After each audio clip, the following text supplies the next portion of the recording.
자, 13강 교통통신의 발달과 서비스업의 변화.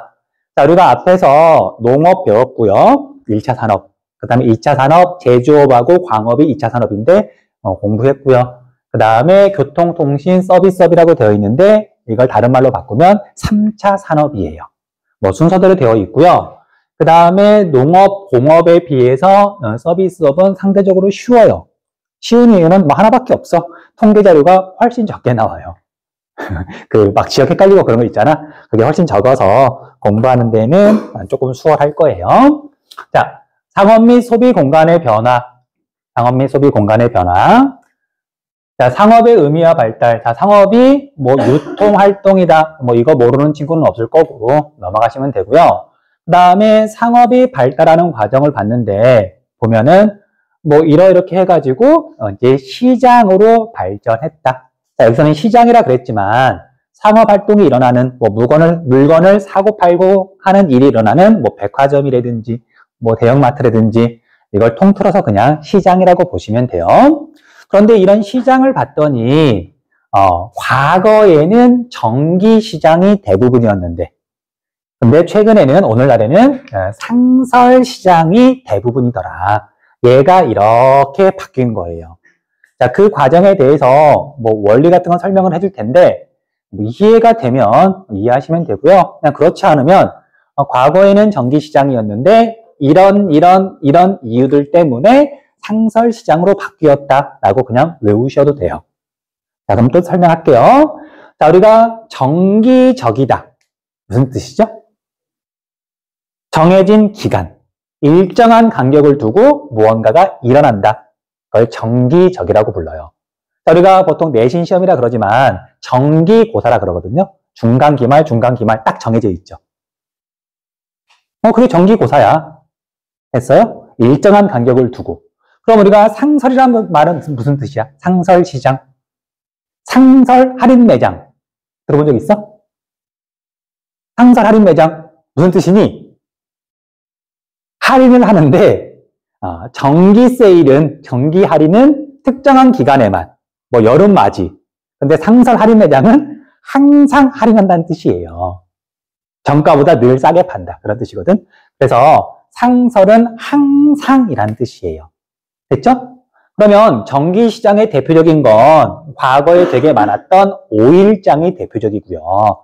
상설 시장은 늘 문을 여는, 그냥 오늘날 대부분의 시장이 상설 시장에 해당해요.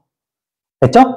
어쨌든 그래서 과거는 정기 시장이 많았고 오늘날에는 상설 시장이 많은데 그 사이에 우리나라를 봤더니 물론 다른 나라도 비슷해요. 인구가 증가했고요. 인구 밀도가 당연히 높아졌고요.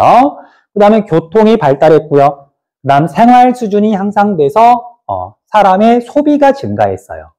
이런 이유들 때문에 어쨌든 이렇게 바뀌었다 라고 알고 있으시면 되고요. 이제 원리는 뒤에 나오는 뭐 최소 요구치의 범위, 재화에 도달 범위라는 개념을 알고 나면 이제 조금 이해할 수 있을 거예요.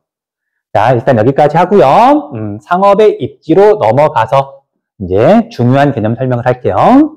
자, 상업의 입지 요인. 여기서 말하는 상업은 아까 말했던 시장이라고 봐도 좋고 백화점, 뭐 대형마트 또는 뭐 커다란 뭐 복합 쇼핑센터 뭐 그런 거라고 봐도 상관없어요. 자, 그래서 경제적인 요인은 접근성 중요하죠. 백화점 내가 어디다 지을 건가? 교통 편리한데 사람들이 쉽게 올 수 있는데 땅값 중요하죠. 자, 아무리 사람이 많이 올 수 있다 하더라도 땅값 되게 비싼 곳에다가 대형 할인마트를 만들기엔 좀 그래요. 대형 할인마트는 뭐 비싸게 파는 게 아니라 넓은 매장도 필요하고 넓은 주차장도 필요한데 서울 시청 근처에다가 대형 할인마트를 만든다. 부동산 가격 감당할 수 없잖아. 당연히 땅값 생각해야 되고요. 사람이 얼마나 유동은 지나가느냐. 흐를 유자, 움직일 동자. 사람이 얼마나 많이 움직이는 곳이냐 따져야 되고요. 집적 이익도 당연히 생각을 해야 되죠. 생각한다기보다는 중요하게 영향을 미칠 때가 있어요. 자, 유명한 맛집이 따로 떨어져 있기도 하지만 어디에 가면 대표적으로 우리 신림동에 가면 순대타운이 있죠. 모여 있으니까 유명해진 거잖아. 이런 건 집적 이익이 되겠죠. 이런 것과 영향을 미치기도 하고요. 그다음에 사회적인 요인은 이런 것, 것들에 의해서 이제 뭔가 변화가 일어나기도 해요. 그냥 한 예만 들자면, 자, 여러분들 우리가 편의점은 하루에 손님이 몇 명이나 오면 망하지 않고 유지가 될까? 뭐 조금만 와도 뭐 망하지는 않겠죠. 그 수준이 그렇게 많지 않아. 그런데 여러분들 백화점은 하루에 손님이 몇 명이나 와야 망하지 않을까? 얘보다는 훨씬 더 많겠죠. 이거 뭐 외우거나 그런 건 아니고 그냥 상식이라기보다는 그냥 지리 시간이니까 그냥 이야기할게요. 백화점 하나가 유지가 되려면 그 지역의 인구가 몇 명쯤 있어야 얘가 이제 망하지 않고 유지가 되냐면요. 50만 명 정도는 있어야 된다고 하더라고요. 그래야 매출이 나오고 유지가 되니까. 그래서 도시가 성장하는 과정에서 인구가 20만 명, 30만 명, 뭐 40만 명 정도까지는 백화점이 잘 안 생기는데 50만 명쯤 되면 드디어 백화점이 생겨요, 보통. 됐어요? 그런 개념이에요. 넘어갈게요. 자, 이제 최소 요구치와 재화의 도달 범위, 그리고 최소 요구치 같은 경우에는, 자, 용어부터 우리 헷갈리면 안 돼요. 이게 단순하게 외우려고 그러면 헷갈릴 수도 있는데, 용어를 봤더니 최소 요구치라는 말이 있고요. 최소 요구치. 그 다음에 재화의 도달 범위라는 말이 있고요. 그 다음에 밑에 봤더니 최소 요구치의 범위라는 또 말이 있죠. 자, 최소 요구치하고 최소 요구치의 범위하고는 다른 거예요. 일단 다르다는 거 일단 구분해 주시고 설명 들으면 되고요. 그 다음에 재화의 도달 범위는 그냥 재화의 도달 범위예요. 이렇게 세 가지 개념 알아야 돼요. 자, 이제 설명을 하자면 자, 상업의 입지라고 되어 있는데 이제 우리가 좀 예를 좀 들기 쉽게 이제 여기서는 편의점을 예를 들게요. 편의점이 입지한다, 편의점이 들어선다. 그리고 얘가 유지가 되려면 망하지 않고 계속 장사가 돼야 된다는 거잖아요. 그럼 그 조건에 대해서 이제 이야기를 할 거예요. 자, 여기에 A라는 편의점이 있어요. 생긴 거야? 자, 그럼 이 편의점이 망하지 않고 유지가 되려면 하루에 일일 동안 100만 원 정도 매출이 있어야 망하지 않는다. 뭐 그런 어떤 기준이 있을 거 아니야. 이때 이 100만 원에 해당하는 게 최소 요구치예요. 상업의 중심지, 백화점이 됐던 편의점이 됐던 대형마트가 됐던 망하지 않고 유지되기 위한 어떤 최소한의 그 값.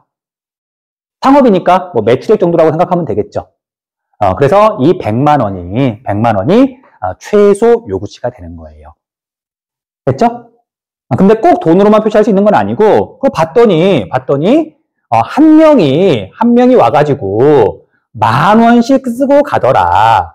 그러면 이 최소 요구치는, 100명이라고 인구로 표시할 수도 있어요. 하루에 손님이 100명이 와야 망하지 않는다. 어쨌든, 어떤 중심지가 망하지 않기 위한 최소한의 값. 이걸 최소 요구치라고 한다. 됐죠? 그런데 이제 여기에 편의점이 이렇게 있으면은요. 자, 이제 편의점에 있는 물건이 어디까지 팔려 나가느냐. 자, 우리가 편의점이라고 하는 건 편의점 가까운 데 사람이 여기를 이용하는 거잖아요. 그러니까 어디에 사는 사람들이 편의점을 이용하느냐. 그 세상에는 편의점이 하나만 있는 게 아니라 여러 개가 있다 보니까 너무 멀리 있는 사람들은 A 편의점이 아니라 여기에 만약에 B라고 하는 편의점이 있으면 B를 가겠죠. 그래서 어쨌든 사람들은 중심지가 있으면 그 주변에 있는 사람들이 이 중심지를 이용하는 거잖아요. 자, 그래서 이제 이걸 지도에서 표시하려고 봤더니 이제 이런 식인 거죠. 하루에 100만 원 매출이 나야 되는데 그러면 손님이 100명이 와야 된다. 그러면 손님이 100명이 오려면 과연 어디까지 안에 사는 사람이 와야 100명이 될까? 그걸 이제 면적으로 표시를 하는 거예요. 그러니까 여기서부터 범위로 표시를 하는 거예요. 그래서 대략 이 정도 공간 안에 사는 사람들이 이 편의점을 이용했을 때 하루 손님이 100명이 되더라. 어떤 그 면적으로 이제 표시를 할 수가 있겠죠. 범위로. 그때 이걸 최소 요구치의 범위라고 불러요. 최소 요구치의 범위, 공간 범위가 되는 거예요. 됐어요? 됐어? 최소 요구치의 범위는 이제 이런 개념이다. 그럼 여기까지가 100명. 더 넓은 공간 범위는 이제 150명. 더 좁은 공간 범위는 50명. 뭐 이쯤 되겠죠. 됐어요? 그 다음, 재화에 도달 범위는, 자, 우리가 용역하고 재화하고, 중학교 때 배우죠? 초등학교 때 배우나? 그러니까 재화는 그냥 물건, 상품이잖아. 그래서, 자, 편의점에 있는 재화, 물건이, 백화점에 있는 물건이, 그럼 이제 어디까지 도달하느냐, 어디까지 팔려나가느냐, 어디에 있는 사람까지 여기를 이용하느냐, 역시 이걸 공간 범위로 표시할 수가 있는 거죠. 그러니까, 여기 안에 있는 사람들, 여기까지 있는 사람들이 와야 얘가 망하지 않아. 이건 최소 요구치하고 관련된 거고요. 근데 실제로 여기에 있는 물건이 어디까지 팔려나가느냐, 어디에 있는 사람까지 여기를 이용하느냐, 이건 좀 다른 개념이죠. 그래서 A 편의점이 어디까지 영향을 미쳐서 어디에 사는 사람까지 A 편의점을 이용하느냐, A 편의점에 있는 물건이 어디까지 팔려나가느냐, 이걸 뭐라고 부르냐면요, 재화의 도달 범위라고 말을 해요. 됐어요? 개념은 이렇게 되고요. 자, 이제 여기서 중요한 거. 그러면 A 편의점이 실제로 망하지 않고 유지가 되려면 재화의 도달 범위하고요, 최소 요구치의 범위하고 뭐가 더 넓어야 얘가 망하지 않고, 최소한 망하지 않고 유지가 되거나 아니면 돈을 번다. 어느 쪽이 더 커야, 더 넓어야? 당연한 얘기지만 최소 요구치의 범위보다 재화의 도달 범위가 더 넓어야. 이 공간 안에 사는 사람이 100명인데 이것보다 더 넓어서 뭐 120명 정도가 와야 망하지 않을 거 아니에요? 또는 이제 같거나, 같으면 망하지 않은 거고, 재화의 도달 범위가 더 넓으면 얘가 돈을 버는 거고, 재화의 도달 범위가 최소 요구치의 범위보다 좁으면 손해를 보다가 망하는 거고요. 됐죠? 그래서 재화의 도달 범위보다 최소 요구치의 범위가, 최소 요구치의 범위보다 재화의 도달 범위가 같거나 더 넓을 때 중심지가 망하지 않고 유지된다. 됐죠? 자, 그래서 여러분들이 지금 정리할 건 최소 요구치가 뭔지, 그리고 최소 요구치의 범위가 뭔지, 그리고 재화의 도달 범위가 뭔지 개념 잡으시면 되고요. 그리고 중심지가 망하지 않기 위한 조건이 왜 이렇게 되는지 이해하시면 돼요. 자, 정리할 시간 줄 테니까 정리하세요. 자, 좀 빠르게 설명할게요. 봅시다. 자, 근데 보자. 우리 조선시대 한번 볼게요. 조선시대. 자, 이제 우리 조선시대에, 자, 시장이 있어요. 장이 있어. 여러 개의 매장이 있는 장이 있는데, 자, 조선시대에는 지금보다 인구 밀도가 낮았어요. 그러면 똑같이 100명이 와야 된다 했을 때, 오늘날에 비해서 조선시대에는 훨씬 더 넓은 범위에서 사람들이 와야 100명이 채워지는 거죠. 인구가 적으니까 더 먼 데서까지 사람이 와야 그 최소 요구치를 만족할 수 있는 거잖아요. 그래서 과거에는 대체로 지금보다 최소 요구치의 범위가 더 넓었어요. 최소 요구치의 범위가 더 넓었어. 자, 그런데 과거에는 교통이 불편했어요. 그래서 멀리 있는 사람이 시장까지 오는 거 너무 불편하죠. 그 재화의 도달 범위는 지금하고 비교하면 과거에는 대체로 더 좁았어요.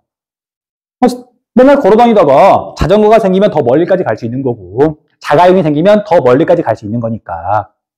조선시대에는 교통이 불편하니까 시장에 있는 물건이 멀리까지 팔려나갈 수가 없잖아. 사람이 오기가 힘들잖아요. 그래서 조선시대에는 대체로 최소 요구치는 넓은 데에 비해서 재화의 도달 범위는 좁았던 거예요.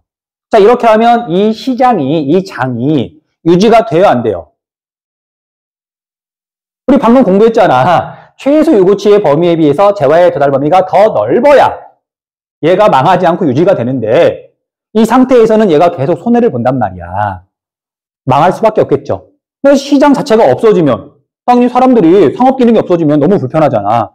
그럼 이런 경우에는 어떻게 해서 이제 장이 유지가 되냐면요, 얘가 날마다 문을 열면 계속 손해를 보니까 얘는 5일에 한 번씩만 문을 여는 거예요. 5일에 한 번씩만. 그럼 어떤 효과가 발생하냐면요, 여기 사는 사람이 날마다 문을 연다 그러면 뭐 날마다 왔다 갔다 하는 건 불편하지만, 너무 힘들지만, 5일에 한번 여기 장이 서니까 그 날짜에 맞춰가지고 좀 멀리 살더라도 이 날 놓치면 또 5일 기다려야 되니까 좀 멀리 살더라도 여기까지 이제 장을 보러 오는 거죠.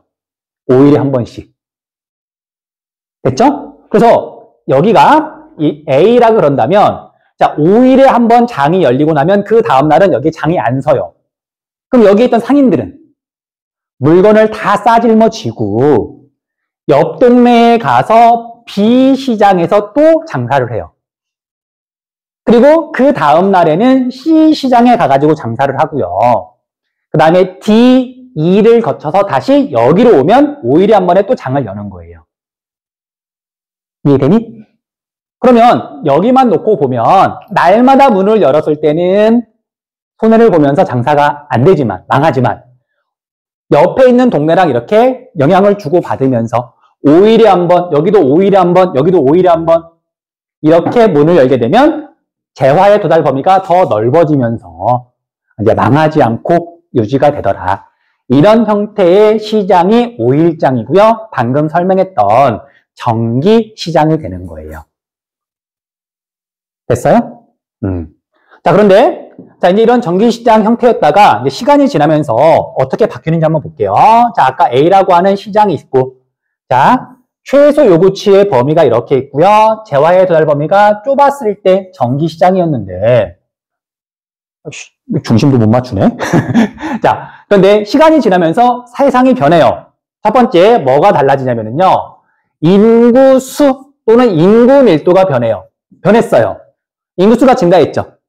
그 과거에는 여기 안에 사는 사람이 100명이었다면 인구가 늘어났으니까 이것보다 더 좁은 지역에 사는 사람만 가지고도 100명이 되겠죠. 그래서 인구가 증가하면 최소 요구치의 범위가 좁아져요. 그러지 않겠니? 이해되니? 복습할 때 천천히 한번 생각해 보세요. 자, 그 다음에 사람들의 소득이 바뀌면, 자, 소득이 바뀐다는 얘기는 소비가 달라진다는 얘기거든요. 자, 옛날에는 한 명이 와가지고 10,000원씩 쓰고 갔어. 근데 사람이 소득이 늘어나면서 이제 한 명이 와가지고 20,000원씩 쓰고 가는 거야. 그러면 다른 조건은 똑같을 때 과거에는 100명이 와야 100만 원을 채웠는데 사람이 소득이 증가했더니 50명만 와도 100만 원이 채워지는 거예요. 그쵸? 그럼 최소 요구치의 범위는 50명이면 되는 거잖아. 좁아지는 거예요. 우리 알고 그게 끄덕이는 거지? 자, 그 다음에, 자, 이제 교통. 자, 과거에는 걸어 다녔어야 되니까 재화의 도달 범위가 좁았다면 자전거가 생기고, 지금은 대부분 자동차니까. 자동차가 생기면 재화의 도달 범위는 넓어지죠. 그래서 이거에 의해서 대체로 최소 요구치의 범위는, 말로 할게요. 점점 줄어들었고, 그리고 교통이 발달하면서 재화의 도달 범위는 점점 넓어져 오면서 어느 순간 일치하게 되면 정기시장은 사라지게 되는 거예요. 그리고 지금은 대부분 상설시장이 된 거고. 됐어요? 그게 우리 지금 교재에 나와 있는 내용이에요. 교재에 나와 있는 내용. 자, 얘가 과거고요. 그리고 얘가 과거. 최소 요구치의 공간 범위가 재화의 도달 범위보다 더 넓었을 때. 근데 이렇게 바뀌어가지고 상설시장이 되는 데에는 인구가 변했고요. 인구가 증가했고요. 그 다음에 소득 수준, 소비 수준이 높아졌고요. 그리고 교통이 발달하면서 재화의 도달 범위가 넓어졌기 때문에 이렇게 변했더라. 자, 아무튼 우리 편의점이라고 하는 건 선생님이 어렸을 때는 아예 없었고요. 이런 종류가. 좀 극단적으로 치자면 조선시대에는 당연히 이런 건 아예 존재하지 않았겠죠. 그래서 편의점이라고 하는 건 이제 소득 수준이 늘어나고 그러면서 자연스럽게 이제 생겨난 거예요. 자, 우리 상식의 한 가지만 알려줄까요? 우리가 편의점 중에 이제 보면은 세븐일레븐이 있죠. 무슨 뜻이야? 왜 이름이 세븐일레븐일까? 네. 그러니까 그 전에, 그러니까 세븐일레븐이 처음 만들어지기 전에, 그 전에는 대부분 이것보다 훨씬 일하는 그 물건을 파는 시간이 짧았어요. 우리가 직장인들이 9시에 출근해가지고 6시에 이제 퇴근을 하잖아. 그런데 이제 세븐일레븐은, 우리는 다른 그런 매장들하고 달리 아침 7시에 시작해가지고 밤 11시까지 물건을 팔아요. 라는 뜻에서 이름 자체가 세븐일레븐인 거예요. 그런데 이제 얘는 이제 이름하고 달리 우리나라에 들어오더니만 24시간 일을 하죠. 일을 하다, 그러니까 물건을 팔죠. 아무튼 이름이 그렇게 정해진 거라 그러더라고요. 자, 그 다음에 대형 복합 쇼핑몰, 뭐 스타필드 같은 게 뭐 대표적인 형태가 되겠죠. 거기 가면 그냥 하루 종일 신나게 놀 수 있는 것. 그 다음에 무점포 소매업은 옛날에는 이제 이런 형태에 있어. TV 홈쇼핑처럼 그냥 광고를 하면은 사람이 전화를 걸어가지고 주문을 하는 그런 것밖에 없었지만 지금은 뭐 컴퓨터 또는 핸드폰 가지고 자유롭게 무점포 소매업, 점포 매장이 없는 소매업이니까 온라인 쇼핑이라고 생각하면 되겠죠. 그 다음에 직거래 장터도 많이 생겨났고요. 자, 이거 뭐 뻔한 내용이고요. 자, 이제 여기에서 제일 중요한 건 뭐 중요하다기보다는 시험에서 꼭 물어보는 게 밑에 있는 이 그래프예요. 자료예요. 뭐 어려운 내용은 아니고 소매 업체별 특징만 구분하면 뭐 정답은 쉽게 찾을 수 있어요. 자, 용어를 봤더니 소매 업태라고 나오는데요. 여기서 소매는 소비자한테 팔매자, 소비자 개인한테 물건을 파는 그런 상점들을 말하는데 업체가 아니라 업태는 업체의 형태를 말하는 거예요. 자, 그래서 이거 통계로 구분이 되어 있는데 어떻게 구분이 되어 있냐면요. 우리가 백화점 같은 경우에는 또 일반 개인들이 주로 가서 물건을 사죠. 백화점이 있고요. 그 다음에 대형 마트가 있어요. 백화점과 대형 마트는 뭐가 좀 달라도 다르죠. 파는 물건의 평균 가격도 다르고, 그 다음에 뭐 그런 거기에서 사람들이 이제 얼마만큼 자주 가는지도 다르고. 그러니까 백화점은 사람이 뭐 날마다 가는 곳은 아니죠. 그러니까 자주 가는 곳은 아니죠. 자주 가는 사람도 있겠지만 그에 비해서 대형마트는 뭔가 좀 달라요. 자, 그리고 편의점이 있고요. 그 다음에 나머지 두 개는 이렇게 지금 표시가 되어 있죠. 슈퍼마켓이 있고요. 그 다음에 무점포 소매업이 있는데 얘는 전자상거래랑 관련 있는 거라고 생각하시면 돼요. 자, 여기에서 지금 슈퍼마켓과 무점포 판매업은 제시를 했으니까 일단 빼면 되고요. 자, 다시 또 상식에서 하나 물어볼게요. 자, 여러분들 편의점하고 슈퍼마켓은 뭐가 달라? 어떻게 달라? 편의점하고 슈퍼마켓의 가장 큰 차이점? 근데 파는 물건 비슷해. 매장의 크기도 비슷해요. 동네에 많이 있는 것도 비슷해. 근데 구분을 해놨잖아. 뭐가 다르길래 구분을 했을까? 통계에서. 자, 슈퍼마켓은 예를 들면은 은진의 슈퍼, 정원의 슈퍼, 또는 뭐 신림마트, 지역 이름이 붙거나 동네 이름이 붙거나 아니면 자기 가족 이름이 붙거나. 그런데 편의점은 CU, 뭐 세븐일레븐 등등 패밀리마트가 여기 바뀌었지? 아무튼 그래서 좀 감이 와요? 체인점 형태로 운영되는 게 편의점이고요. 체인점이 아니라 그냥 독립적으로 사장들이 있는 자영업이 이게 슈퍼마켓이에요. 됐죠? 그렇게 구분한다고 통계에서는. 자, 그러면 이제 우리는 백화점, 대형마트, 편의점 정도만 구분하면 되는데 자, A, B, C를 한번 봐볼게요. 자, 우리가 사업체 수를 봤더니 전국에 있는 사업체 수예요. A는 전국에 0.1 1000개니까 100개쯤 있는 거예요. 숫자가 제일 적어.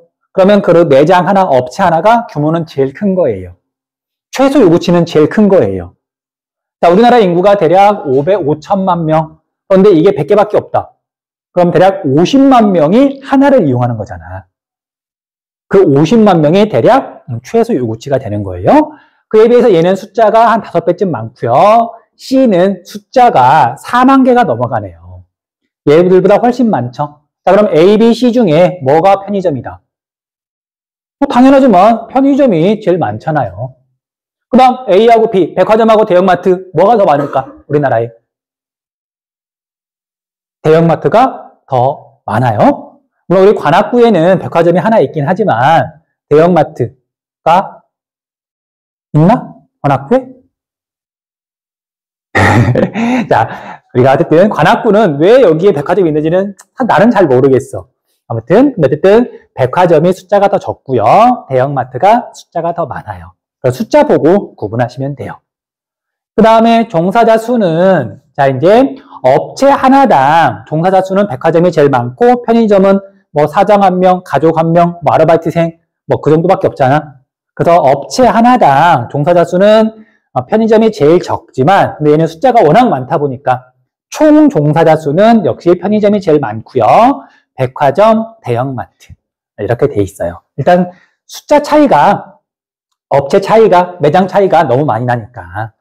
자, 그 다음에 마지막 매출액은 이제 외우시면 돼요. 자, B하고 C는 고만고만하죠. 그리고 이제 차이가 얼마 안 난다는 얘기는 통계 연도가 2019년이 아니라 연도가 좀 달라지면 이 정도는 얼마든지 뒤집어질 수 있겠죠. 그래서 이걸 물어보진 않고요. 확실히 A는 나머지 거에 하고 비교를 하면은 매출액이 적죠. 이거 중심으로 정리하면 돼요. 그래서 총 매출액이 제일 적은 소매업체는 백화점이다. 백화점이다. 그렇게. 자, 그래서 편의점, 대형마트, 백화점 이렇게 세 가지를 중심으로 여기 자료를 좀 정리 좀 해주세요. 조금만 있다가 밑에 부분 수업할게요. 자, 서비스 산업의 고도화와 공간 변화 볼게요. 자, 산업 구조라는 말이 나오는데, 자, 우리가 산업은 크게 세 가지로 구분해요. 1차 산업이 있고요, 2차 산업이 있고, 3차 산업이 있는데, 이건 뭐 중학교 때도 배우기도 하고, 뭐 지난 시간에도 이야기를 했었죠. 그런데 이제 이거 시험에서 물어보는 건 아니지만, 자, 서비스업에 해당하는 거, 서비스업이 뭔지 잘 모르겠다. 1차 산업과 2차 산업이 아닌 게 서비스업이라고 보시면 돼요. 나머지 것들.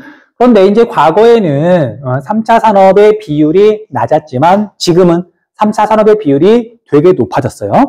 우리나라뿐만 아니라 전 세계적으로 대부분. 그러다 보니까 3차 산업을 좀 나누자. 그래서 학자마다 조금 생각은 다르긴 한데 4차 산업, 뭐 5차 산업, 뭐 6차, 7차 이렇게 막 구분하기도 해요. 그만큼 이제 얘가 중심이 됐으니까. 근데 우리가 고등학교 과정에서는 그냥 다 묶어서 3차 산업이라고 하는데 그냥 상식에서 이야기를 조금 하자면은요. 4차 산업은 주로 전문 지식이 필요한 서비스업을 4차 산업이라고 말을 해요. 뭐 굳이 뭐 이렇게 뭔가 우열을 가리는 건 아닌데 우리가 식당에서 평범한 식당에서 음식을 서빙하는 거 이건 전문 지식이 없어도 그냥 신체 건강하면 뭐 누구나 사실 할 수 있는 거잖아요. 근데 의사나 뭐 변호사나 학교 교사도 마찬가지죠. 전문 지식이 없으면 지리 지식이 없으면 지리 교사는 할 수 없는 거잖아. 그래서 그런 걸 4차 산업으로 보통 구분하고요. 그다음 5차 이제 산업은 여가랑 관련이 있는 거. 자, 우리가 당연히 열심히 일을 했으면 쉬어야 되죠. 그것과 관련이 있는 뭐 여행 뭐 그런 것들과 관련 있는 걸 보통 또 5차로 구분을 하더라고요. 자, 아무튼 다 묶어서 3차 산업이라고 한다라고 알고 있으시면 돼요. 자, 그런데 이제 시간이 지나면 사회가 바뀌면 산업 구조가 바뀌는데 어떤 시기 때는 1차 산업이 제일 비율이 높았다가 그 다음에 뭐 2차 산업이 빠르게 성장하는 시기가 있다가 그 다음에 2차 산업이 줄어들고 3차 산업이 가장 많은 독보적으로 많은 그런 시기가 되기도 하더라. 그리고 앞으로 또 어떻게 바뀔 수도 있는 거고요. 자, 그래서 이렇게 산업 구조가 변하는데, 자, 이름을 보면은 무엇을 기준으로 지금 이름이 붙어 있냐면은요, 공업화를 기준으로 공업화가 이루어지기 전이냐, 아니면 공업화에서 탈출하냐, 공업화 다음이냐, 공업화를 중심으로 산업 구조 세대를 구분하고 있어요. 뭐 당연한 얘기지만. 자, 산업혁명이 일어나기 전 인류가 주로 농업이나 어업이나 1차 산업 중심으로 먹고 살던 시절하고 그 이전, 뭐 수렵이랑 뭐 공통점은 자연 환경의 영향을 절대적으로 받고 뭐 인간이 크게 힘이 별로 없던 어떤 그런 부분에서는 공통점인 거고요. 그 다음에 공업화 이후에는 이제 실제로 물건을 만드는 건 여전히 많이 만들지만 정보통신 또는 서비스업이 더 중요해진 시대, 당연히 뭔가 달라졌으니까 구분을 하는 거잖아요. 그래서 공업화를 기준으로 시대를 구분한다라고 일단 알아두시면 돼요. 자, 먼저 그래서 전공업화 사회를 보면은요. 공업화가 일어나기 전, 그래서 농업 중심의 사회다. 그 1차 산업의 비율이 제일 높다. 뭐 우리나라로 치면 조선시대, 일제강점기 때도 마찬가지고요. 1950년대까지도 전공업화 사회에 해당해요. 사람들이 대부분 농사 짓던 시절. 자, 여기에 지금 나와 있진 않지만, 자, 우리가 사람들이 대부분 농사를 지어요. 농사를 짓는다는 얘기는 논이나 밭 옆에 내가 살아야 되는 거잖아. 그러면 전공업화 사회 이 시기에는 인구가 특정 지역에 몰려 있었을까? 아니면 비교적 전국에 골고루 퍼져 있었을까? 당연히 논, 밭이 전국에 골고루 있는 거잖아. 국토 면적이니까. 그래서 이 시기에는 전 국토에 사람이 비교적 골고루 퍼져 있었던 거죠. 지금처럼 서울을 중심으로 수도권에 막 몰려 있는 게 아니라 1950년대, 60년대, 70년대까지만 하더라도 지방에 인구 되게 많았어요. 다 농사 짓고 살았으니까. 됐어요? 자, 그래서 산업화 이전 사회고요. 이때 생산을 할 때 가장 중요한 요소는 뭐가 중요했냐면 토지, 땅이 있어야 농사를 지으니까. 그리고 기계화가 거의 되지 않았기 때문에 사람이 직접 낫으로 이렇게 벼를 베고 손으로 무언가를 따고, 그래서 노동력이 중요한 생산 요소였다. 정리하시면 돼요. 자, 그러다가 공업화 사회가 되면은요, 뭐 유럽으로 치면 산업혁명 뒤가 될 것이고, 우리나라는 60년대 이후에 이제 공업이 빠르게 발전하는 시기예요. 자, 이때는 1차 산업은 빠르게 줄어들고요. 2차 산업의 비율이 크게 증가하는 시기다. 자, 그래서 산업화가 빠르게 일어나고요. 우리가 공업단원에서 공부했던 것처럼 당연히 처음에 공장이 들어서는 곳은 촌락이 아니라 도시예요. 그 도시의 공장에 들어서면 뭐 농사 짓는 것보다는 공장에서 일하면서 돈 버는 게 더 많이 벌 수 있어서 사람들이 촌락을 떠나서 도시로 계속 이동하죠. 이촌 향도 현상이 나타나면서 도시화가 급격하게 일어나는 시기이기도 해요. 그 우리나라는 1960년대부터 70년대, 80년대, 90년대까지 도시화가 급격하게 진행이 됐다. 자, 이때 중요한 생산 요소는 돈이 있어야 공장 짓고, 물건도 대량으로 사고, 사람도 고용하고, 그리고 아직은 뭐 첨단 산업 또는 뭐 로봇 같은 게 많이 발달한 건 아니라서 공장에서 일하는 노동력이 중요한 거고요. 자, 그러다가 탈공업화 사회가 되면은요, 2차 산업의 비율이 감소한다. 뭐 여러 가지 이유가 있는데요. 이제 기계가 엄청 발달하게 되면 공장에 굳이 사람이 많이 있을 필요가 없어요. 그러니까 옛날에는 뭐 기계가 별로 없다 보니까 사람이 직접 물건을 그래도 많이 만들었다면, 사람 손이 많이 갔다면, 지금은 공장에서 기계가, 로봇이 물건을 거의 다 만들어내잖아요. 그러니까 2차 산업에 사람이 종사할 수가 없는 거죠. 자연스럽게 2차 산업의 비율이 감소한다.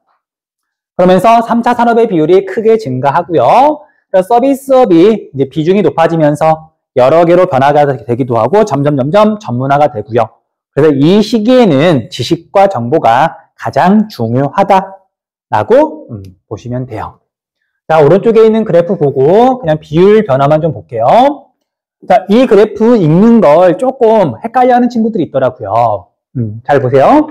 단위를 봤더니 퍼센트야. 퍼센트는 백분율이죠. 그래서 100이야, 100 최대값은. 이 그래프에서. 그래서 얘는 어떤 거 더하기 또 어떤 거 더하기 이렇게 했을 때 100이 나오는 경우 이 그래프를 써요. 자, 무슨 소리냐면, 자, 여기에서 1차 산업의 비율은 대략 뭐 75니까 80쯤 되겠죠. 1차 산업은 이만큼 애들이 쉽게 읽어, 학생들이. 그럼 2차 산업의 비율은 얼마큼일까? 여기서부터 요만큼이 아니라요. 요만큼이 2차 산업인 거예요. 요만큼이 3차 산업인 거고. 됐어요? 근데 이 그래프에서 뭐 4차도 나와 있긴 한데 그냥 묶어서 3차 서비스업이라고 생각하시면 돼요. 됐죠? 자, 그래서 전공업화 사회는 1차 산업이 절대적으로 많은, 그리고 공업의 비율, 2차 산업의 비율이 조금 늘어나긴 하지만 이거하고 비교하면 정말 아무것도 아닌 그런 시대고요. 그리고 공업화 시기를 두 개로 나누었지만 그냥 공업화 사회라고 묶으면 되고요. 2차 산업의 비율을 봤더니 점점 증가하더라. 이게 공업화 사회예요. 그러다가 특정 시기를 지나면 3차 산업의 비율이 독보적으로 많아지고요. 2차 산업의 비율이 줄어드는 이게 탈공업화 사회다. 자, 이제 이 시기가 되면 1차 산업에 종사하는 사람들은 정말 얼마 안 되죠. 자, 그래서 실제로 우리나라 산업 구조의 변화를 봤더니요. 자, 여기 나와 있는 그래프가 그 그래프죠. 뭐 간단하게만 살펴볼게요.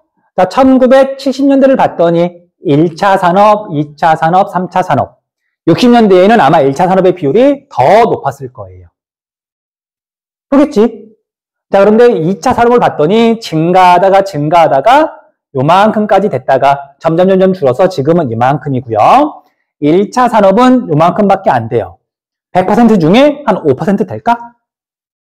그러니까 우리나라 취업자 중에 농업이나 어업 같은 그런 데서 돈을 버는 사람은 전체 국민 가운데 5% 정도밖에 안 되더라. 됐어요? 자, 이건 이제 옆길로 약간만 세자면, 자, 우리가 민주주의 사회에 뭐 약간의 조심할 점이라 그래야 되나? 결국은 국민들이 투표를 해서 자기가 당선이 되는 거잖아요. 그러면 당선이 되고 나서도 자기한테 표를 던질 사람들을 위한 정책을 주로 펼 수밖에 없어요. 자, 여러분들 농업, 어업은 중요하다, 뭐 아니면 뭐 별로 안 중요하다. 또는 중요하면 얼마만큼 중요할까?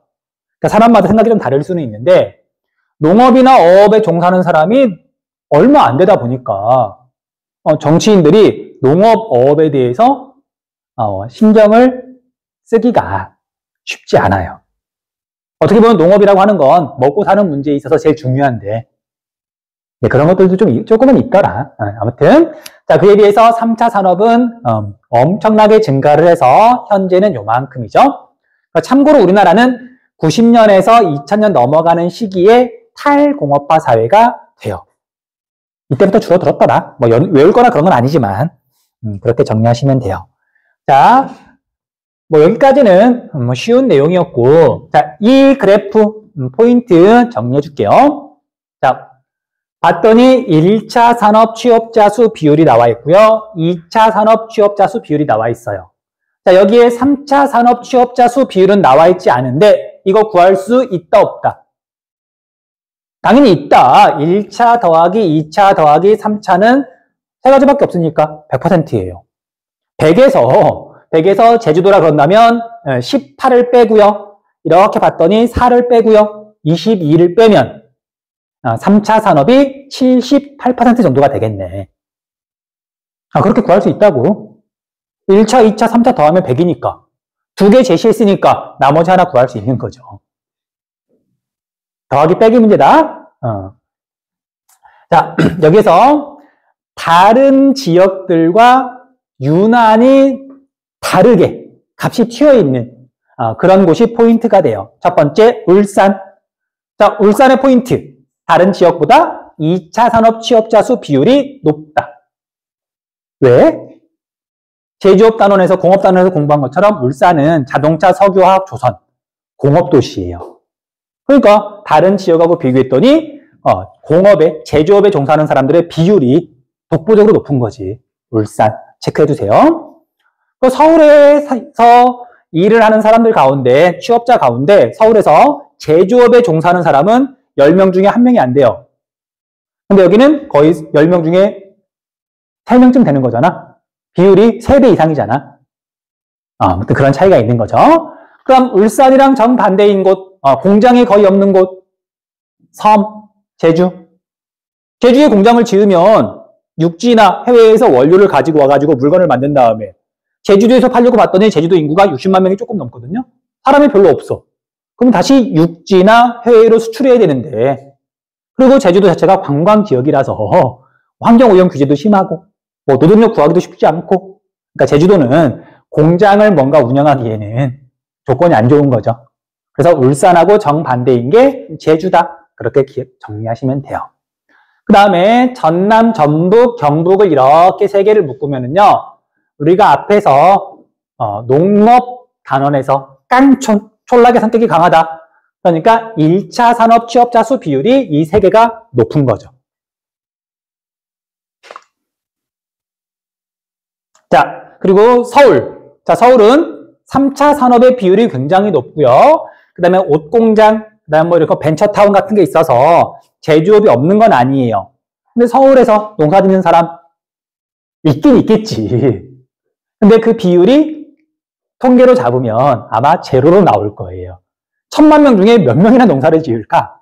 거의 없겠죠? 그래서 서울을 비롯해서 대도시 지역들은 1차 산업 종사자 비율이 낮을 수밖에 없다. 당연한 말이죠. 자, 그래서 여기까지 설명을 했고요. 다시 정리할 시간 줄게요. 정리하시고 자, 페이지 넘길게요. 자, 서비스 산업의 고도화라고 이렇게 되어 있는데 서비스 산업만 놓고 봤더니 고도화가 되어 간다. 그리고 고도화라는 말은 앞에서 한번 나온 적이 있어요.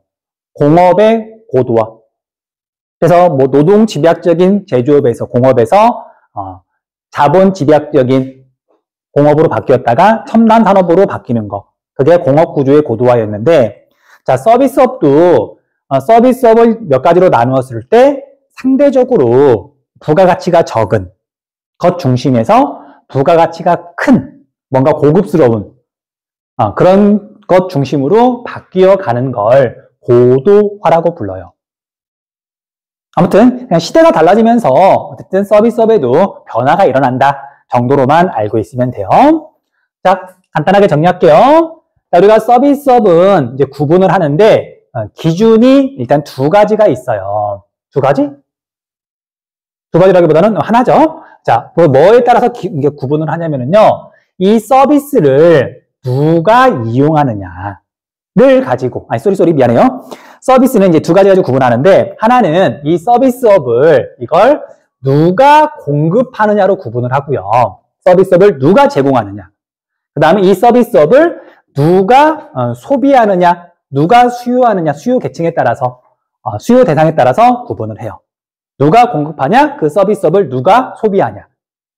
자, 이 중에 공급 주체에 따라서 구분하는 건 너무 쉬워서 빠르게 그냥 정리할게요. 자, 우리가 지하철 또는 전기, 수도 이런 것들은 서비스업인데 주로 이익만 추구하는 기업한테 맡기면 우리의 기본 생활, 뭐 생명 이런 거에 조금 의구심이 들 수도 있잖아.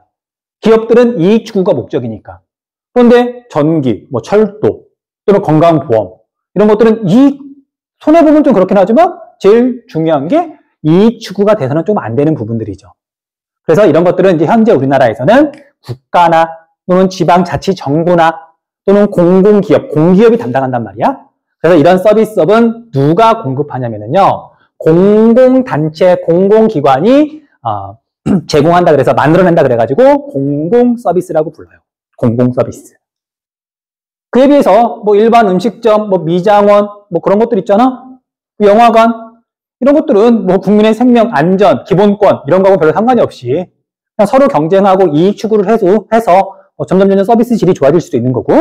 자, 그래서 이런 것들은 국가나 지방자치정부가 뭔가 하는 게 아니라 민간이라 그러는데 개인이나 기업이 서비스를 제공한다. 돈 벌려고 주로. 이런 걸 민간 서비스라 그래요. 됐죠? 그리고 뭐 구분하는 거 되게 쉬워서 뭐 추가 설명은 필요 없을 것 같고요. 자, 이제 중요한 건 누가 이걸 소비하느냐에 따라서 다시 구분을 하는데 시험에서는 이것만 물어봐요, 사실은. 이것만 물어봐요. 물론 이걸 물어본다 그래서 헷갈릴 건 없고요. 자, 그래서 수요를 기준으로 이렇게 구분을 하면은요. 첫 번째는 소비자 서비스업이 있어요. 소비자 서비스. 소비자 서비스업. 다음 다른 하나는 소비자에 상대되는 개념 생산자 서비스업이 있어요. 이렇게 두 가지로 구분한다. 자, 이건 사회 주체를 기준으로 하는 건데 이름이 자, 소비를 주로 하는 건 일반 개인이죠. 개인이 주로 이용하는. 자, 개인만 이용하는 건 아니에요. 개인이 주로 이용하는 서비스업을 소비자 서비스업이라고 부르고요. 그 다음에 사회 주체 가운데 무언가를 만들어내는 생산을 담당하는 건 기업이죠. 그래서 기업이 주로 이용하는 게 생산자 서비스업이에요. 자, 예를 들면 음식점이 있어요. 자, 기업들도 음식점에 가가지고 회식하지. 그런데 기업이 음식점을 더 많이 이용해? 아니면 일반 개인들, 가족들, 일반 소비자가 그런 음식점을 더 많이 이용해? 당연히 길거리에 있는 수많은 음식점들, 일반 개인들이 주로 가는 거죠. 그래서 음식점 또는 여행과 관련된 뭐 숙박업 이런 것들은 대표적인 소비자 서비스업이에요. 기업들도 이용하지만 주로 개인들이 이용하니까. 자, 그에 비해서 여러분들 광고, TV 광고, 뭐 유튜브 광고, 뭐 신문 광고, 잡지의 광고, 개인도 할 수는 있어요. 돈만 있으면. 근데 개인이 한다기보다는 주로 기업들이 하잖아. 회사가 하잖아. 그런 광고 제작, 광고 관련된 것들은 기업들이 주로 이용하니까, 기업들을 대상으로 하니까 생산자 서비스업으로 분류를 하는 거예요. 됐어요? 자, 그래서 소비자 서비스업과 생산자 서비스업으로 이렇게 구분할 수 있다. 자, 정리할게요. 자, 소비자 서비스업은 개인이 주로 이용하는 서비스업이다. 그리고 일상적인 것들이 많아요. 위장원, 뭐 편의점, 뭐 그런 음식점 이런 것들이 대부분이에요. 자, 그래서 이런 것들의 특징은 개인들이 당연히 인구 분포와 전국적으로 수도권에 많이 몰려있긴 하지만 당연히 지방에도 전라도에도 사람들 많이 살잖아. 거기에도 미장원 있고요. 중국집 있고요. 그치? 편의점 있고요. 그래서 소비자의 이동거리, 소비자가 골고루 분포해 있다 보니까 소비자 인구 분포하고 거의 비례해서 전국적으로 골고루 분산되어 있다. 특정 지역에 몰려있는 게 아니라 인구가 분포하는 곳이면 소비자 서비스업은 당연히 있어요. 물론 인구가 많은 곳에는 좀 많이 있고요. 인구가 적은 곳에는 적게 있겠지만 사람이 분포하는 거에 따라서 전국에 골고루 분포해 있다.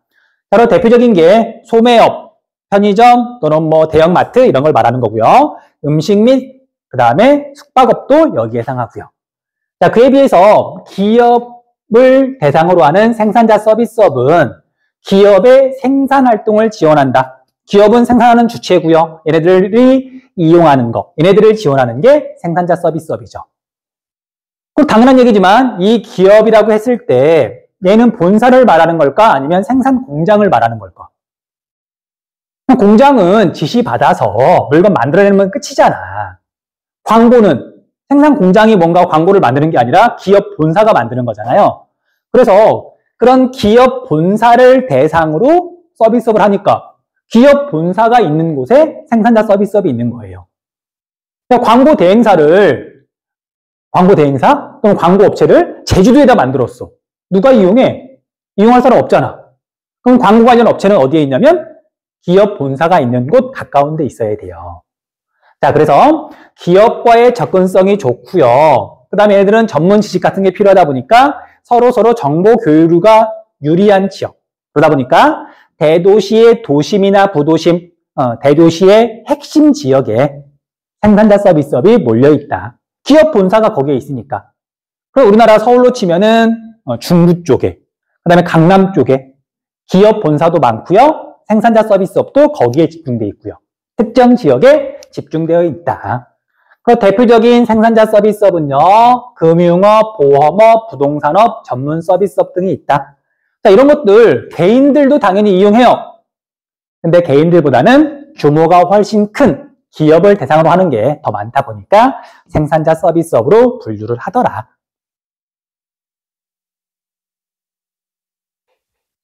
자, 이제 몇 가지만 더 정리할게요. 자, 업체 하나의 규모는 소비자 서비스업 업체가 더 클까? 생산자 서비스업 업체가 더 클까? 평균적으로. 일반 중국집이 커요? 아니면은 광고회사가 규모가 더 커? 당연히 광고회사가 하나가 더 큰 거죠. 하나당. 그 다음 똑같은 한 명인데 여기에 근무하는 사람들이 더 소득이 높을까? 여기에 근무하는 사람들이 소득이 더 높을까? 당연히 이쪽에 근무하는 사람이 연봉이 더 많은 거죠. 이유는 또 단순해요. 여기는 주로 단순 업무가 많아요. 몸으로 하는 거. 음식점 서빙이라든지. 대표적인 거. 뭐 편의점 아르바이트라든지 단순한 업무가 대부분이잖아. 서비스업이긴 하지만. 그러니까 월급이 좀 적은 거고요. 그에 비해서 여기는 전문 지식이 필요한 게 많죠. 광고 아무나 만드는 거 아니고요. 보험, 금융 다 전문 지식이 필요하지. 그렇게 구분하시면 돼요. 자, 그리고 이제 아까 말했죠. 자, 고도화가 되고 있는데, 자, 과거부터 현재까지, 지금도 마찬가지긴 한데, 소비자 서비스업에 종사하는 사람이 더 많아요. 근데 누가 더 빠르게 성장하고 있냐? 얘하고 얘 중에. 얘가 더 빠르게 성장하고 있어서 점점 얘 중심으로 바뀌어가고 있다. 이게 서비스 산업의 고도화예요.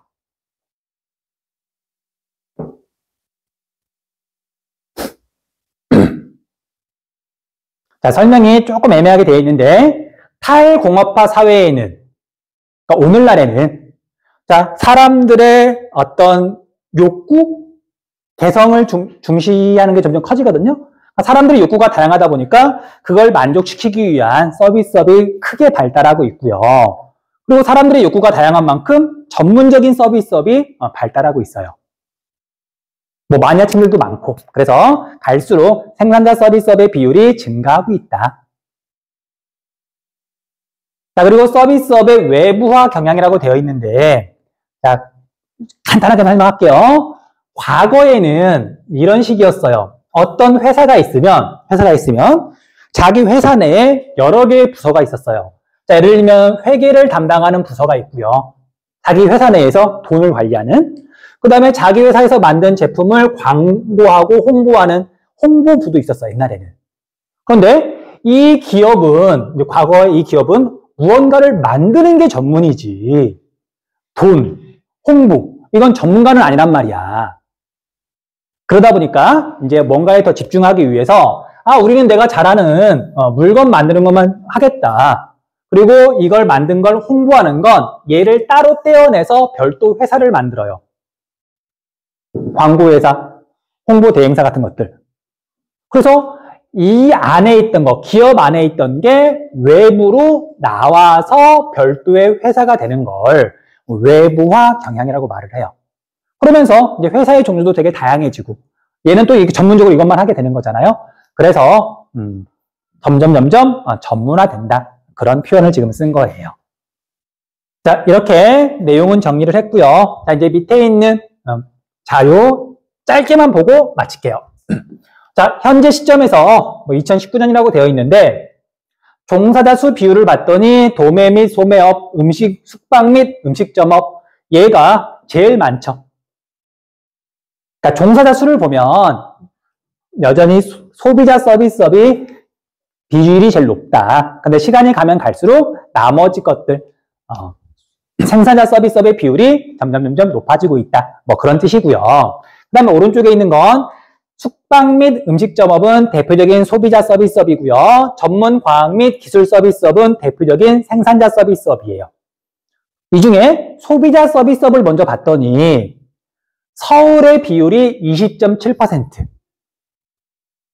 자, 서울의 인구는 우리나라 인구가 5천만 명. 서울의 인구는 약 1,000만 명. 5분의 1. 근데 얘를 봤더니 20.7%, 약 5분의 1. 인구 분포하고 거의 일치해요. 그쵸? 그러니까 특정 지역에 더 몰려있는 게 아니라 그냥 인구가 분포하는 거에 비례해서 전국에 분산되어 있는 거죠. 자, 그에 비해서 생산자 서비스업은 서울이 44%. 서울에 유난히 집중되어 있죠. 기업들이 서울에 대부분 있으니까. 이 자료는 그걸 말한 거예요. 자, 그래서 시험 문제에서는 가와 나의 특징을 비교하는 그런 식으로 문제가 보통 나오죠. 뭐 이렇게 지도 형태, 그래프 형태, 그 모양만 조금 달라지는 거고요. 자, 여기까지 해서 질문. 수업 겁나 많이 했네? 7분밖에 안 남았어. 자, 오늘 여기까지 할게요. 자, 그러면 자, 지난 시간에 이거 이야기했을 텐데 하나만 추가로 설명하고 이제 새로운 내용 나갈게요. 자, 이제 우리가 조금 시간이 지난 문제이기는 한데 이제 우리가 기출문제집 가지고 공부하는 친구들은 아마 이런 문제를 볼 거예요. 뭐 도시별로 뭐 서비스업의 비율을 이렇게 제시를 하고 뭐 도시를 고른다. 뭐 A, B, C 뭐 그런 문제들이 나오거든요. 그런데 뭘 물어보는 경우가 있냐면 공공 서비스업의 비율이 그 지역 내에서 유난히 높은 도시들이 있어요. 공공 서비스. 공공 서비스의 대표가 뭘까? 대표적인 공공 서비스. 종사자 수를 말하는 거거든요. 그러니까 우리가 뭐 도시철도공사나 아니면 수자원공사나 이런 건 공공 서비스잖아. 거기 직원을 말하는 건데, 그런데 대표적인 이제 공공 서비스는 공무원이에요. 자, 그러면 자, 강원도를 예를 들면은요, 강원도의 3대 도시가 강릉, 원주, 춘천이에요. 이 세 도시 중에 지역 내에서 공무원의 비율이 제일 높은 도시는 어디일까? 이런 식으로 물어봐요. 이런 식으로 물어보는데 겁먹지 마시고요. 자, 그럼 도에서, 그 도에서 공무원의 비율이 높은 지역은 도청이 있는 곳. 그 지역의 행정 중심지에 공무원들이 상대적으로 많을 수밖에 없잖아요. 그 강원도 도청이 어디야? 어디에 있어요? 왜 앞으로는 외워야 된다고? 전라북도의 도청은 어디에 있어? 전주에 있고요. 그래서 강원도의 도청은 어디에 있냐면 춘천에 있어요. 됐어요? 이제 그런 식이라고. 지금은 당연히 모를 수 있지. 앞으로 공부할 때 참고하라고 이제 설명한 거고요. 자, 이제 다음 교통으로 넘어갈게요. 자, 이거 안 했죠? 안 했죠? 자, 교통통신의 발달과 공간 변화. 자, 우리가 교통이라고 하는 건, 뭐, 여러분들이 뭐 거의 날마다 버스를 타든 지하철을 타든, 그리고 가끔 비행기도 타고, 배도 어쩌다 한 번씩 타고, 그럼 일상생활에서 굉장히 중요하잖아요. 그래서 얘도 뭐 물어보기 되게 쉬워요. 그러니까 자주 물어본다는 얘기죠. 자, 교통에서 제일 중요한 건 교통수단이 여러 가지가 있더라. 뭐 버스도 있고, 자동차도 있고, 지하철도 있고, 기차도 있고, 비행기도 있고, 배도 있고요. 그런데 교통이라고 하는 건 기본적으로 서로 다른 두 지역 사이에서 사람이 됐든 물건, 화물이 됐든 나르는 거죠. 나를 때 이제 뭐가 들어가냐면 운송비가 들어가고요. 그 다음에 시간이 걸리죠. 그 운송수단에 따라서 운송비가 어떻게 달라지는지 이게 기본 내용이에요. 자, 그 운송비라고 하는 건 그냥 우리는 보통 운송비라고 말하지만 이걸 나누어 보면 전체 총 운송비는 기종점 비용하고 주행 비용으로 나뉘어지더라. 두 가지로 나뉘어져요.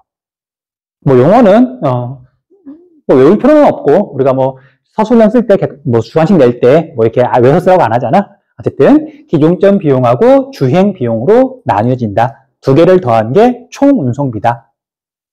라고 이제 알고 있으셔야 돼요. 자, 그러면 기종점 비용은 뭐냐면은요. 기종점은 기점과 종점을 합친 거예요. 기점은 출발점, 종점은 말 그대로 도착 지점. 그럼 우리가 뭐 고속버스를 타고 어디를 간다. 그러면 출발하는 곳은 뭐 서울 예를 들면 도착하는 곳은 정읍. 그러면 양쪽 끝 지점이 기종점이 되는 거예요. 됐죠?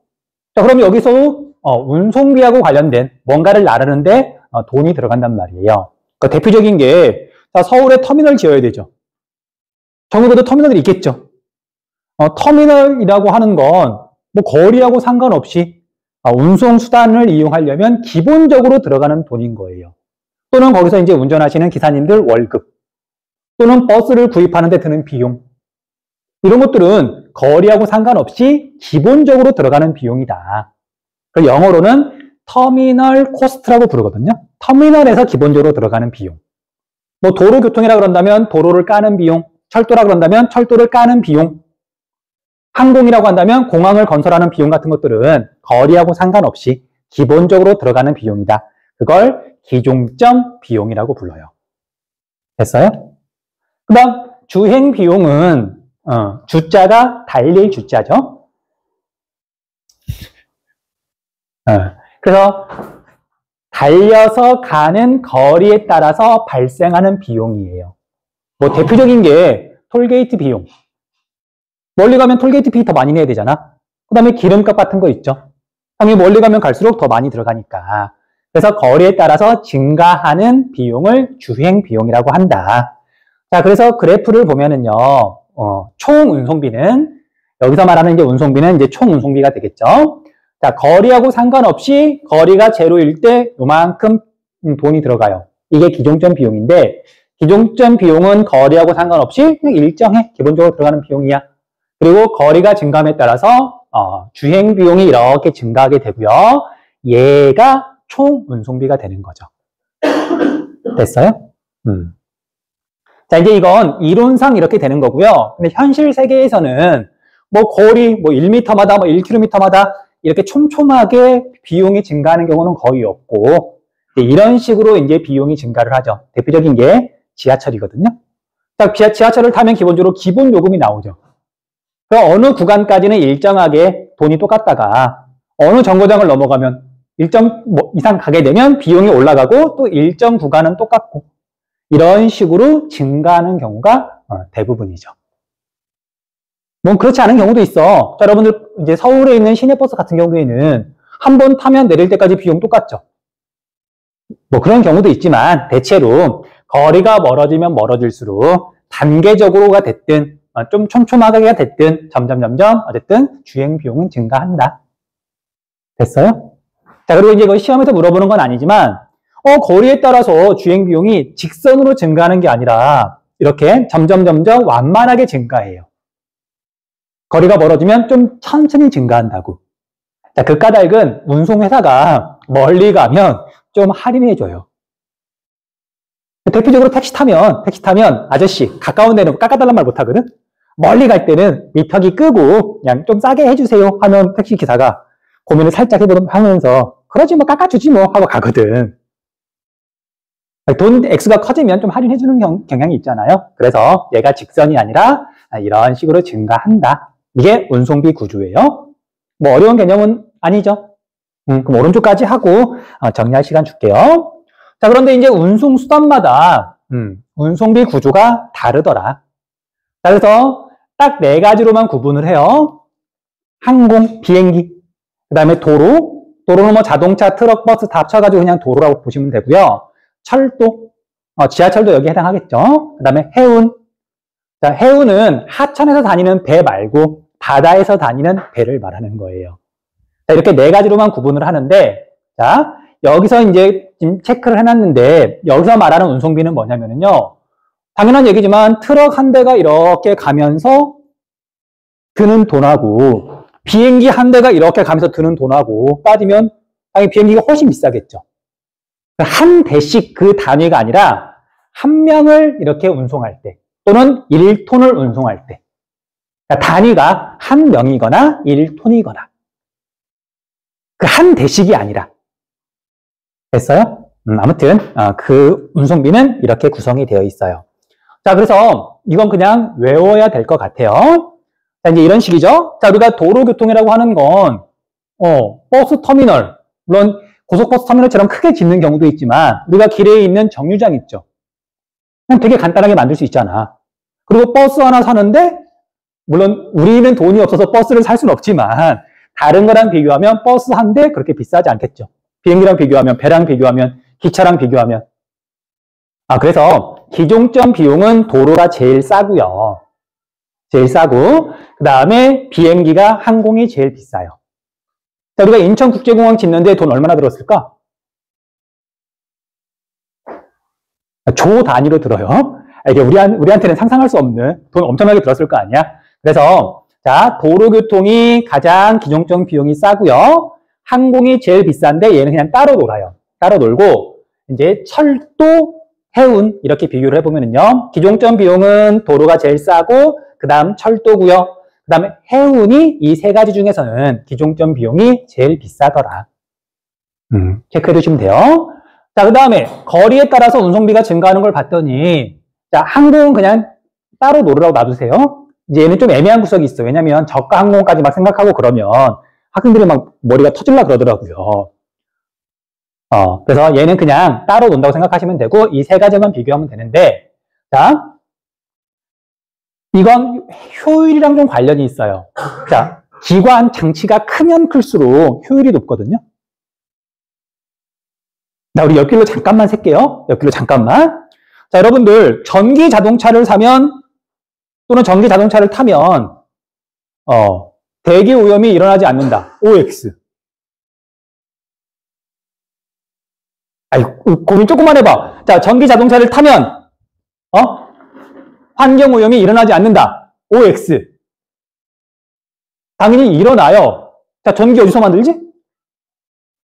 발전소에서 만드는데. 자, 우리나라 전기 제일 많이 만드는 거 뭘로 전기를 만들죠? 우리나라에서 현재?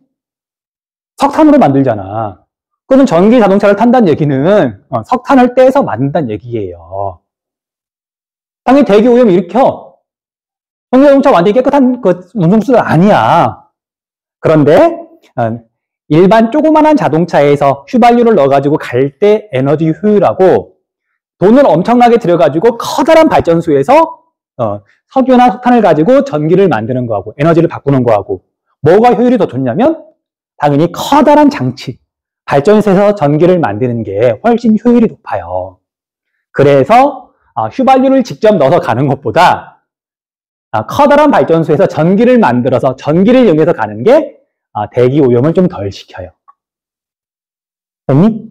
그래서 도로하고 일반 뭐 트럭이나 이런 거랑 기차랑 비교를 하면 얘가 당연히 덩치가 훨씬 크잖아요. 효율이 훨씬 좋아요. 그래서 얘가 거리에 따라서 증가하는 비용, 이 그래프 기울기가 좀 완만하고요. 도로는 훨씬 급해요. 자, 그리고 배는 덩치가 어마어마하게 크기도 하지만 얘는 그냥 물 위를 미끄러져 가거든요. 그래서 배가 거리에 따라서 운송비가 증가하는 게 제일 느리다. 조금씩 운송비가 증가한다. 거리가 증가함에 따라서. 자, 이제 외우시면 돼. 자, 그래서 이 그래프를 봤더니 가까운 거리를 갈 때는, 가까운 거리 사람이 가거나 뭐 물건을 나를 때는 운송비가 제일 저렴한 게 싼 게 뭐냐면 도로예요. 가까운 거리. 그 다음에 멀리 사람이 가거나 멀리 물건을 나를 때 돈만 생각하면 배가, 해운, 얘가 제일 싸게 먹혀요. 자, 그래서 여러분들 우리나라가 외국이랑 무역할 때 주로 뭘로 하죠? 물론 우리나라는 두 가지밖에 할 수 없어. 비행기 아니면 배로밖에 할 수 없어요. 북한 때문에 자동차나 기차로는 무역할 수 없잖아. 다른 나라도 마찬가지야. 자, 전 세계 무역은 대부분 뭘로 이루어지냐면 배로 이루어져요. 왜냐면 싸니까. 그리고 철도는 중간 거리를 갈 때 유리하다. 그냥 그래프를 외우시면 될 거예요. 자, 아무튼 여기까지 설명했고요. 정리하세요. 자, 교통수단별 특성이라고 나오는데, 자, 기본 용어들만 뜻 잘 정리하면 뭐 어려운 내용은 없어요. 자, 운송비 구조는 아까 방금 그래프 본 거 있죠? 그냥 그걸 바탕으로 그냥 그렇구나 하고 보고 넘어가시면 돼요. 볼게요. 자, 도로는 기종점 비용이 가장 저렴하다. 왜요? 그런데 주행 비용 증가율이 다른 운송보다 높다. 그래서 짧은 거리를 갈 때 운송비가 제일 적게 든다. 멀리 가려면 비싸다. 그다음 철도는 기종점 비용이 도로와 해운의 중간 정도다. 그래서 중거리 수송에 유리하다라고 되어 있어요. 그런데 이제 여기 뭐 도로, 철도, 뭐 해운 이렇게 말하고 뭐 이렇게 운송비 말할 때 단거리, 중거리, 뭐 장거리 그게 도대체 얼마나 먼 거를 말하는 거냐. 자, 당연히 우리나라 사람들이 뭐 이렇게 이론을 정립한 건 아니고 당연히 외국에서 들어왔을 거 아니야. 자, 그래서 다른 나라 뭐 유럽이나 미국을 기준으로 단거리와 중거리의 그 경계가 한 500km쯤 된다 그러더라고요. 자, 참고로 서울에서 부산까지 거리가 얼마쯤 된다? 서울에서 부산까지 1000리, 약 400km거든요. 우리나라는 서울에서 부산까지 우리나라에서는 되게 먼 거리인데 미국 애들이 보기에는 바로 옆 동네인 거지. 그래서 우리나라는 운송수단 있잖아요. 육지에서 갈 때는 다 단거리라고 보시면 돼요. 아무튼 그래서 우리나라는 철도보다는 도로가 더 중심일 수밖에 없어요. 자, 그 다음에 해운은 기종점 비용은 비싸나 주행 비용 증가율이 낮아서 멀리 갈 때 유리하다. 멀리 갈 때 유리하다. 자, 사람도 배를 타고 가면 싸. 비용이, 운임이 적게 들어요. 그런데 문제는 배를 타고 가면 너무 느리잖아. 물건이야 그냥 싣고 가면 되는데, 사람들어 미국 가는데 한 달 동안 배 타라 그러면 미쳐버릴 거 아니야. 자, 그래서 해운은, 사람은 거의 나르지 않고요. 화물을 주로 나른다. 뭐, 당연한 얘기죠. 그리고 항공은 기종점 비용과 주행 비용이 비싸다. 그리고 돈은 되게 많이 들어가지만 얘가 빨리 가니까 빨리 가니까 멀리 가는 사람들. 돈이 물론 중요하긴 하지만 멀리 가는데 시간이 너무 오래 걸리면 힘드니까 좀 비싸더라도 비행기 타고 가는 거고요. 그리고 값이 되게 비싼 화물들.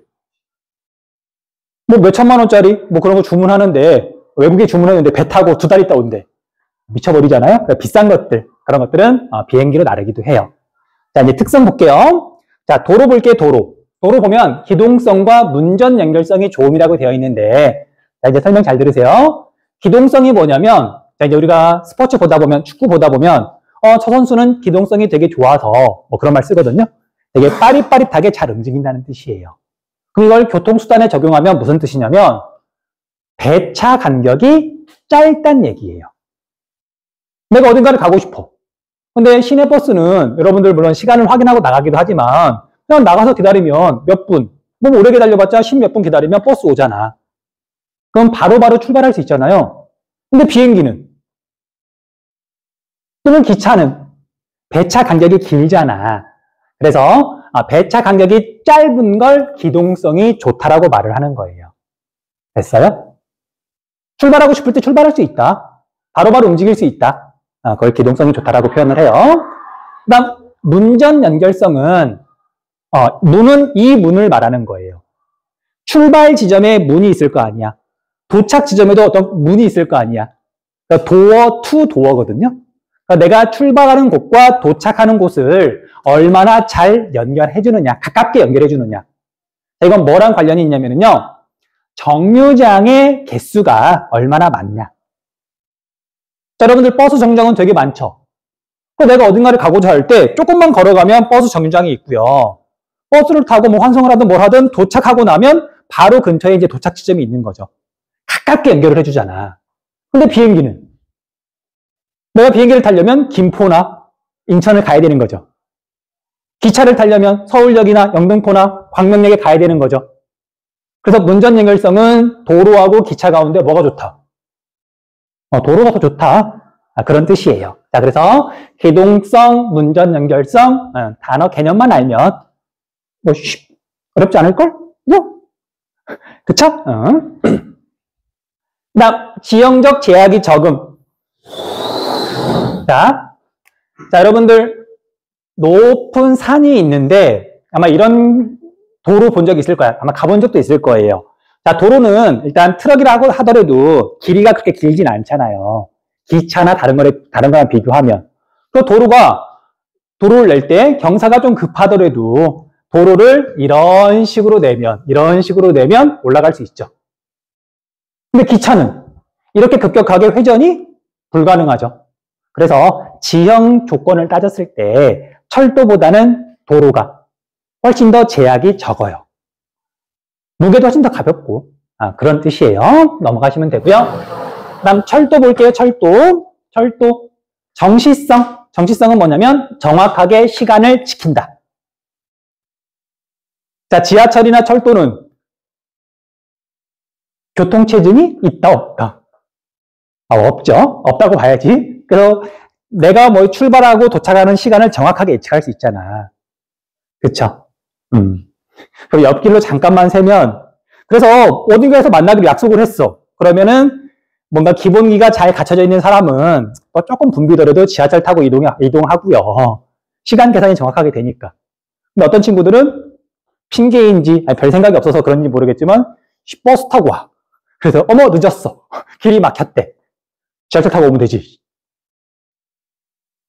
아무튼 그래서 우리가 정확하게 시간을 지키려면 기차나 지하철을 타면 되는 거잖아요. 안전성은 말 그대로 교통사고는 당연히 철도가 훨씬 적죠. 안 나는 건 아니지만 말 그대로 안전성이에요. 그 다음에 지형적 제약은 도로하고 비교하면 많다. 체크하시면 되고요. 그 다음 해우는 기상 조건의 제약이 많음. 안개 짙게 끼면 배 못 뜨고요. 태풍 불면 바람 세게 불면 역시 배 운항 못 하고요. 근데 이제 그리고 화물 수송 분담률이 높다. 넘어가시면 되고요. 그 다음에 비행기 기상 조건의 제약이 당연히 많다. 비행기도 바람 세게 불거나 그러면 못 뜨잖아. 근데 얘는 신속한 수송에 유리해서 값이 비싸더라도 사람들이 이용한다. 그렇게 체크하시면 돼요. 자, 이제 친구들이 가끔 물어봐요. 아니, 여기도 기상 조건의 제약이 많아. 알겠어. 얘도 많아. 알겠어요. 그러면 둘 중에 뭐가 더 기상 조건의 제약이 클까? 안 물어봐요. 얘랑 얘랑 물어보는 거지. 얘랑 얘랑은 서로 비교하지 않지. 할 수도 없고. 넘어갈게요. 몇 시지? 38분. 오케이. 빨리 갑시다. 자, 그 다음 밑에 있는 그래프, 자료, 역시 얘가 또 포인트야. 자, 위에 있는 것까지는 기본 내용이고요.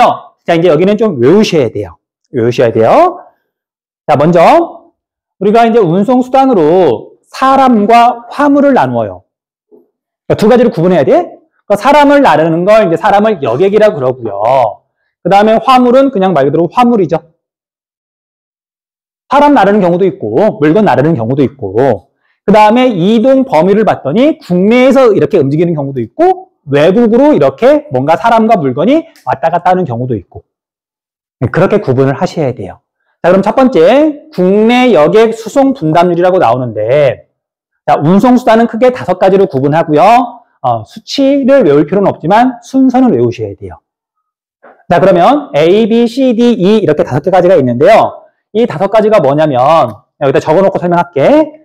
하나는 도로교통, 도로고요. 하나는 철도. 여기서 말하는 철도는 이제 지하철 제외. 자, 지하철하고 철도는 비슷하다면서 다르거든요. 지하철은 물건은 거의 안 나르잖아. 사람만 나르잖아요. 그래서 철도하고 지하철하고 구분을 해요. 지하철.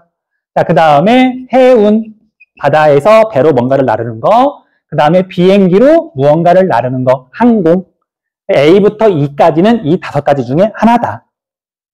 자, 그러면 자, 국내에서 우리나라 안에서 여객 사람이 이동할 때 무엇가 제일 많이 담당을 하느냐? 자, C가 독보적으로 많아요. 뭘까, C는? 5가지 중에 당연히 도로죠, 도로. C는 도로.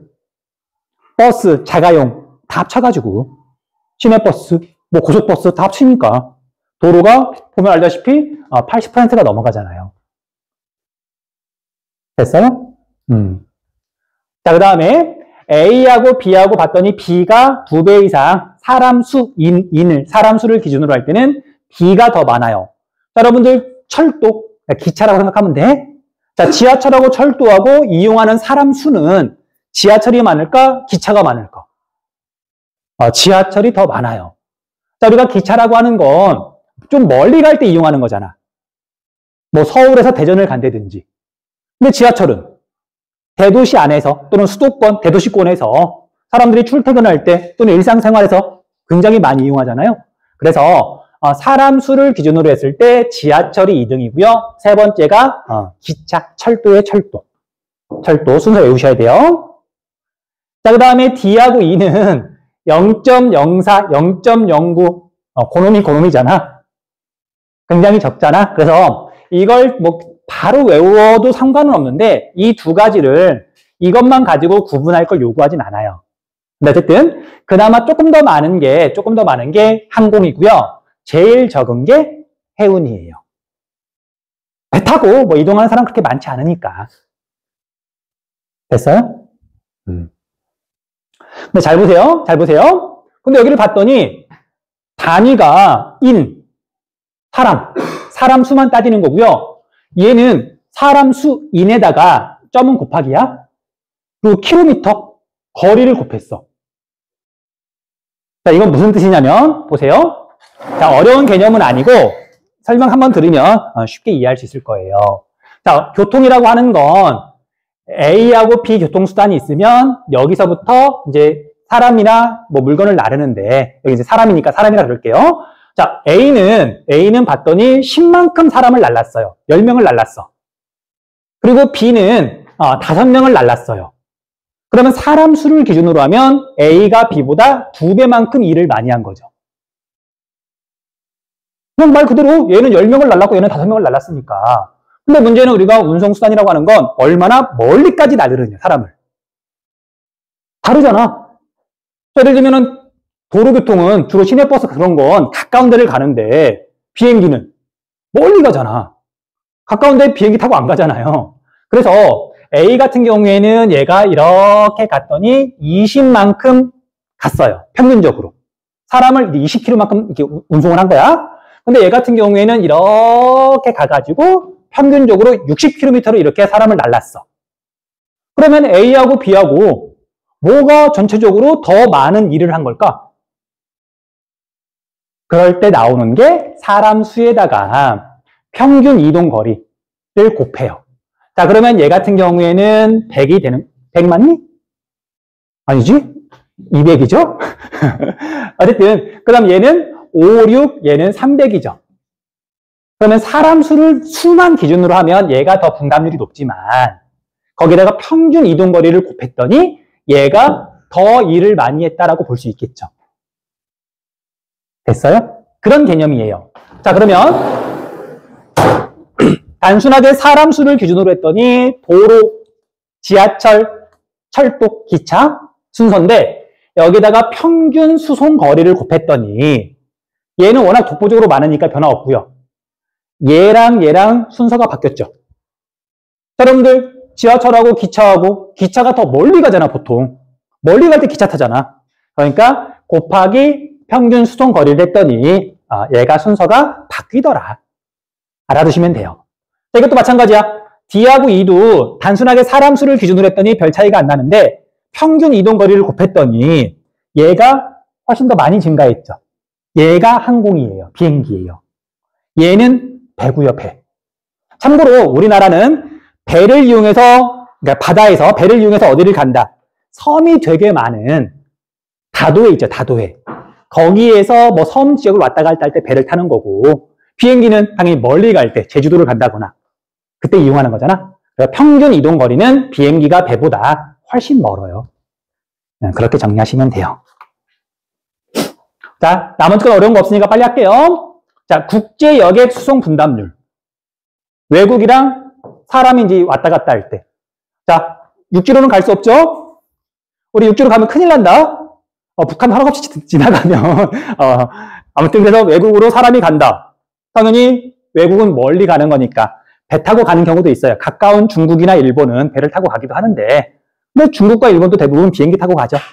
자, 그래서 얘가 항공기, 얘가 해운, 항공, 해운. 됐죠? 넘어가시면 되고요. 자, 화물 수송 분담률 볼게요. 국내를 먼저 봤더니, 화물 국내를 먼저 봤더니 제일 많이 차지하는 건 도로. 그 다음 여기 봤더니 B가 사라졌어. 지하철은 물건을 나르지 않잖아요. 그쵸? 그래서 국내에서 봤더니 두 번째로 많이 차지하는 건 해운. 바다로 물건을 나르는 게 꽤 많고요. 당연히 비행기로는 뭐 나르지 않겠죠, 국내에서. 그 값비싼 비행기를 이용해가지고 국내에서 짧은 거리를 갈 때 비행기로 나르진 않고요. 그 다음에 여기 세 번째가 철도. 외우시면 돼요. 그 다음 국제는 외국으로 갈 때는 D가 대부분이죠. 배. 그 다음에 항공기로 외국으로 나가는 건 눈꽃만치. 얘하고 얘는 외국으로 갈 수 없고. 그렇게 구분하시면 돼요.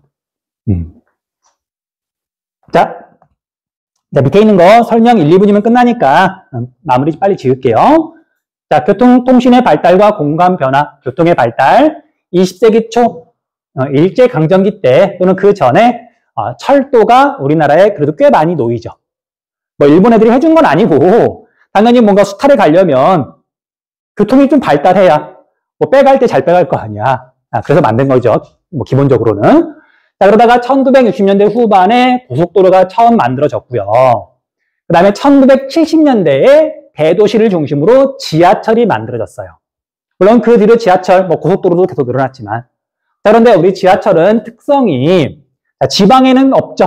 그러니까 지방이라기보다는 중소도시에는 없어요. 대도시나 대도시권. 대도시 지역에서 주로 출퇴근 시간에 교통 체증이 너무 심하니까 그거 줄이려고 만든 게 지하철이잖아.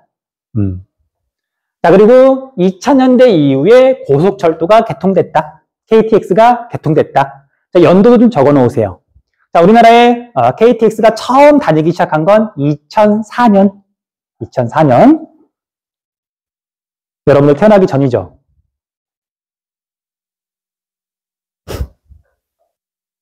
처음엔 진짜 문화 충격이었어요. 서울에서 부산까지 2시간이 안 걸리는 거야. 진짜 충격이어서 충격. 그 농담처럼 그냥 만약 오전 수업이잖아. 그러면 이렇게 나 지금 점심을 부산 해운대 바다를 보면서 먹고 싶어. 그럼 학교 째고 KTX 타고 부산을 가면 2시간 안에 가니까 해운대 보고 다시 돌아올 수도 있고 좋은 세상이더라고요. 넘어갈게요. 그다음 교통과 통신이 발달하면서 생활이 어떻게 달라지고 있느냐. 뭐 읽어보면 다 뻔한 내용이에요. 자, 대도시권이 형성되고 더 확대된다.